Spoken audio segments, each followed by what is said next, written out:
My name is Willy Bolander. I study influence, persuasion, and leadership in selling and sales management, and I teach people how to sell. In this podcast, we'll talk to some of the world's top sales leaders and see what we can learn from them. Welcome to the Sales Lab.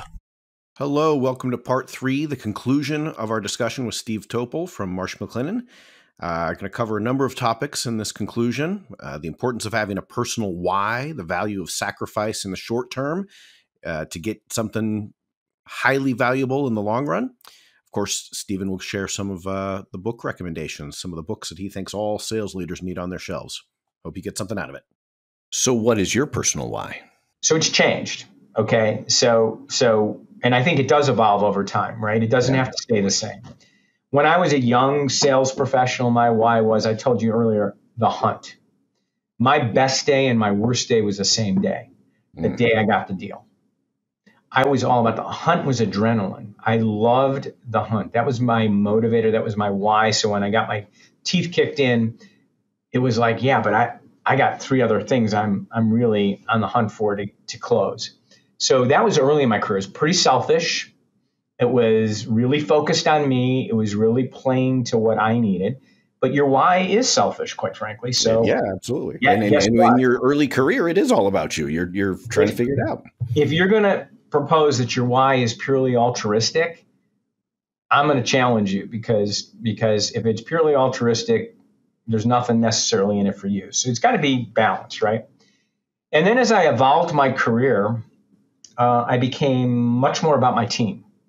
My why was I had a team of people that were working with me. I was successful, but I knew my success was totally tied to them and what they did. They made me look better. They made me successful. And so I became my why morphed into, yes, I love the hunt, but I have a great team and I really care about my team and I'm really focused on my team. And then the third generation of my why kind of follows along with that. It's the current why, is that I think this is the most amazing business in the world and most people don't know about it. So I'm an absolute zealot to recruit, train, and develop the next generation of talent to be running these businesses, because insurance isn't going away. It is the foundation of commerce. Without insurance, there is no commerce. And so I believe so strongly in how great an industry it is for young people, whether it's sales or non-sales roles, that I'm all about getting people in the business. That's my why today. That's why I get up every year. I'm in the office early. I stay late. I work hard.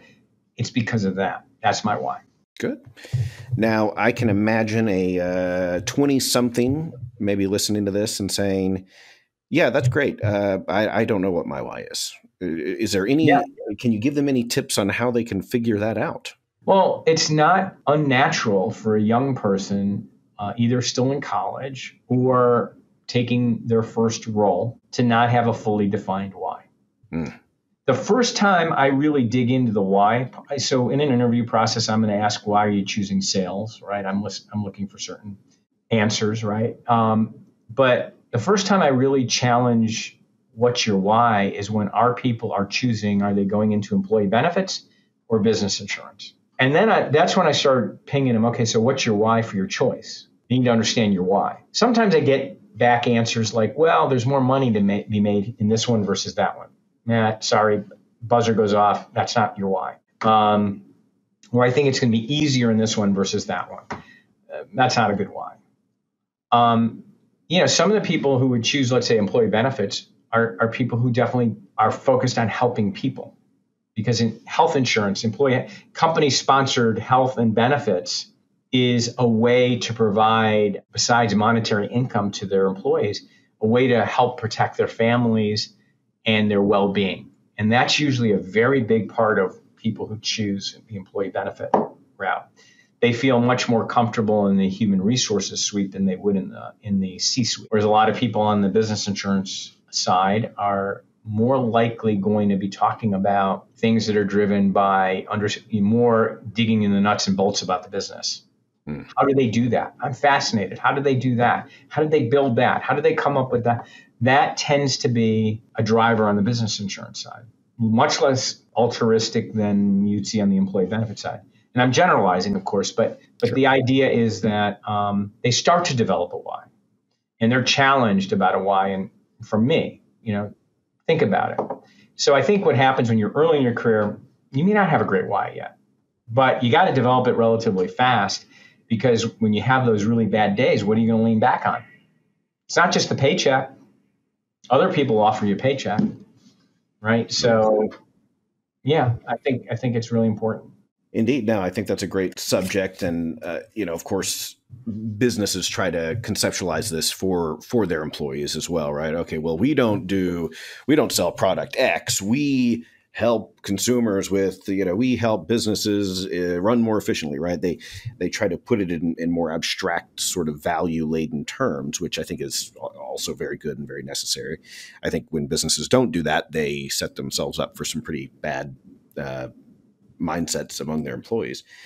But there's that personal thing as well, right? I want to be able to provide for my kids. I want to be able to, take my parents on a trip. They were always working so hard and they couldn't travel, and I want to take them somewhere they've never been. Still self-interested, but with the people around you in mind, I guess. I had a young man in my office the other day, and I asked him, to give me his why, and he said to me, I really love what this business can do, because I want to advance in my career, not on the basis of what someone else thinks about me. I want it to be that I'm successful in my career because people are electing to do business with me. And so he was focusing on the idea of that this was meeting an important need for him, which was he didn't want me to evaluate whether or not he was successful in the business. He wanted the mere fact that he was successful in garnering new clients and new relationships to be the driver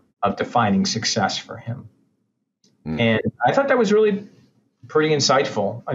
For him, for what was important to him, about why he does it every day. That's good. That's good. In my line of work, doing research and teaching classes and things like that, I see a lot of people define their success based solely on what their institution says they're being evaluated on.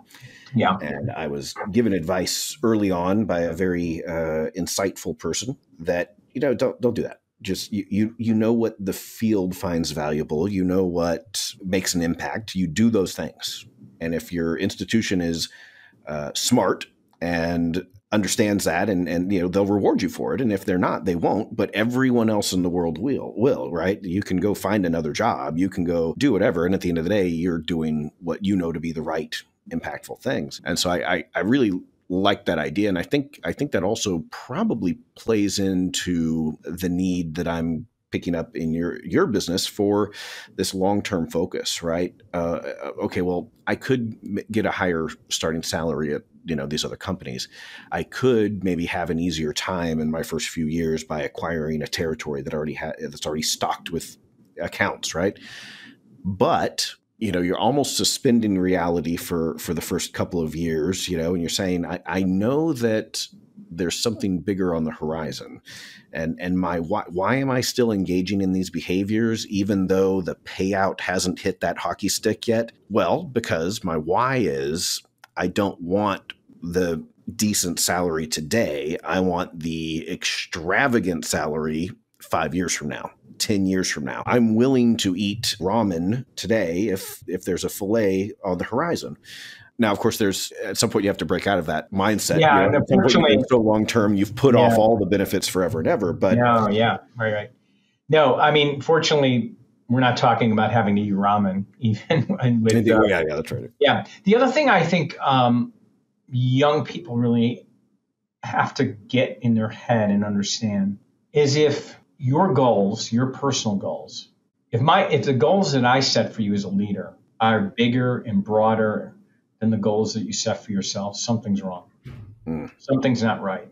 So that I never believe that any of our people, whether they're new in the business or really experienced, that the goals that I have for them from a budgeting standpoint or a forecasting standpoint should ever be more robust than their own personal goals for themselves. And when I run across a situation like that, I need to step back and ask myself and then ask the person, why is that the case? Because something isn't aligning properly. Yeah. And that's where you are playing amateur psychologist, quite frankly. You're trying to dig in and figure out, why is this person undershooting for themselves? What's going on in their life? And a lot of people think, like in sales, that motivation, let's say you've got a young family and you've got a bunch of debt and you have a car payment and a mortgage and the kids need to go to daycare, that financial stress is a great motivator, for people to overperform. And in reality, it's not. Financial stress can be a demotivator, right? Even though they know I got money. Yeah. So we're trying to be very cognizant of the types of engagement reluctance people have, which are behaviors that you can help coach and train out of. But the thing that goes up and down every day is the motivation, right? And what's going on in people's personal lives and their work lives, motivating them to do things or not to do, demotivating them to do things. And if you're a good sales leader, you're focused on looking for the warning signs about that, right? What's going on that is creating this kind of barrier to engagement, reluctance, and ultimately success. I think that's kind of a fun part of the job of being in leadership. Diagnosing all that. And what other types of things do you find in preventing those in the form of those obstacles? Well, I think, there's all sorts of things like parents' health, how your relationship with your spouse is if you're married. We talk about financial stress. There's all sorts of things that, get and affect your performance. And they're individual, right? They're so individual to each person.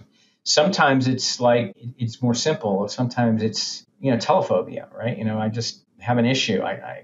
Sometimes it's like, I like to call it head trash, negotiating with yourself. Well, should I follow up today? Or maybe, no, it's better to follow up tomorrow. Well, tomorrow's too soon. Maybe Thursday's a better day. Well, those things are behavioral traits. That's and in turn can affect your motivation. So if it's, I don't want to oversimplify, but if it's a behavioral thing, that's something we can work on and coach and train and incrementally improve on. If it's something more kind of in your life or in your, that's something I can't necessarily have as much an impact on. Well, and that's interesting because a lot of what you just listed are completely out of the control of the manager, right? And we like to imagine that we can design this perfect job and the perfect benefits and, but then there's these things that are just completely external that are able to throw the whole professional world into chaos. And I think that's probably where having a real legitimate personal relationship with your team comes in, right? That you can say, okay, obviously I can't tell you, here's some ways to ask better questions in your call, but I can talk to you like a human being and at least be there for you or something. Right. Well, I am keeping an eye on the clock here. I know we're running out of time. One of the things I like to ask at the end of each of these conversations is if there are any books that you think every sales professional or sales leader should have on their bookshelf, what those are. What book recommendations do you have for us? Well, I am not a big fan of business books. Fair. I'm much more, I read a lot of biographies and history, but there is one sales book that we use consistently in our training and our discussions, the book called The Challenger Sale. And The Challenger Sale is not a how-to book, which that's what I find most maddening about a lot of business books is they tell you in the first 10 pages about whatever it is they're going to tell you about, and they tell you it over and over and over and over again, right? Beat it to death. They beat it to death, right? But The Challenger Sale is kind of a research book, a little bit of research written in a pretty good way, and it talks about trend changing in the B2B buying space, right? So I'm in the B2B world, right? Business to business sales, and what I need to care about is what the buyers need, not what I need, what the buyers need. And this book was written in a way that allowed me to understand more about how the evolving buyer attitudes were changing and it allowed me to bring in and tie it into other sales training that we do. So that would be one book. I think if you're thinking about sales and in the B2B space, not so much the B2C space as much, but B2B, then that is a good book. Well, and that aligns with the sort of level of expertise and the consultant role that you play for your clients, right? Where you might know things. Hopefully, they're hiring you because you do know things that they don't know. So it gives you a platform to say, let me change your paradigm on this subject, right? Mm-hmm. Yeah. Any others? And they don't have to be business books, maybe a great biography that teaches people how to be a great leader. I don't know. I thought one of the best books I've ever read, and it totally translates to business, is Team of Rivals by Doris Kearns Goodwin, about Lincoln and his cabinet during the during and the short period post Civil War. He not only was he a fascinating president and did amazing things for us, but what he did was put people around him who would challenge him with alternate ideas. Mm-hmm. And I always love being challenged. I love a good debate with people that I work with, not just for the sake of debating, but the idea of that great things come out of the give and take. There's nothing more maddening to me as being president of a company where people would come into my office and they wouldn't have an idea or an opinion. They just were looking for me to solve the problem. Yeah. Right? That's not very rewarding. First of all, it's not helping that other person. It's taking the monkey on your back. That doesn't help you. But it eliminates one of the real beauties about personal relationships, and that is having a give and take, wrestling over an idea, wrestling over a solution. And I thought Team of Rivals captured that so well, that not to be afraid of alternative opinions or strong personalities, that you surround yourself with the best, and you have to be willing to engage and work it out together. And I thought that was a great parable in a sense for business. And I was thinking another business book I actually do like is The 5 Dysfunctions of a Team, kind of related to that. And it's not a sales book. There's nothing about sales really in it. It's about how teams work together. And guess what? The lone wolf era of salespeople is dead anyway. It's all about team selling. It's all about collaboration, and anything that helps you become a better team member is definitely a good skill set to work on. Yeah. No, I think those are great recommendations. And actually, I've not heard of the 5 Dysfunctions of a Team. The other ones I'm familiar with, but yeah, it's a good book. It's a short read. It's a parable, where it's actually using a story to get the point across. And in leadership settings, especially, we have an executive group that gets together on a regular basis, right? And we were exhibiting some dysfunctions as a team. And the book allowed us to start working on that. We haven't solved them all, right? But, it's something that as a leadership group, we need to be cognizant of. And when we see it seeping in, we need to address it, right? And so. Absolutely. Yeah. Well, and that seems to align well with your expectation or your desire to have people that are not just yes men around you, right? I mean, that accepting the reality that there will be dysfunction, that there will be disagreements, that there will be other perspectives, and that's not a bad thing. It's just a thing. It's just a real thing. Well, disagreements and debate are not dysfunction. The lack of disagreement and debates is clearly dysfunction because things are not being said by people that they need to say, and they just hold it in and they stew about it, right? That is dysfunction. And so that's why I'm a big fan of a couple of those books I mentioned, right? Because they're really focusing on the team and on this idea of having a freewheeling discussion about stuff. Yeah, these are great. And I any time we can reemphasize the idea of having people around you to challenge you, I think is a big win for me. I wonder sometimes, it's very easy to agree, don't surround yourself with yes men. But I wonder if the people that don't do that, the people that avoid having people to challenge them, I wonder if they're aware how easy it is for others to spot them. I know people, and it becomes very quickly, very evident very quickly that they are not used to being told no. And it's a really bad look. I wonder if they would do that if they knew that it was, about as transparent as wearing a T-shirt that says, I'm profoundly insecure. I have to imagine they wouldn't want to do that, but it's just as obvious sometimes. It's striking to me. Yeah, unfortunately, I think there's probably way too many organizations that there is someone like that in the team, right? And I never want to be that person. So let's hope if I ever act that way, I get called on the carpet by my fellow leaders and someone says, hey, you're doing that. Don't do that. Yep. Well, I don't want to keep you over time. I certainly appreciate you chatting with me, Steve. Any closing thoughts?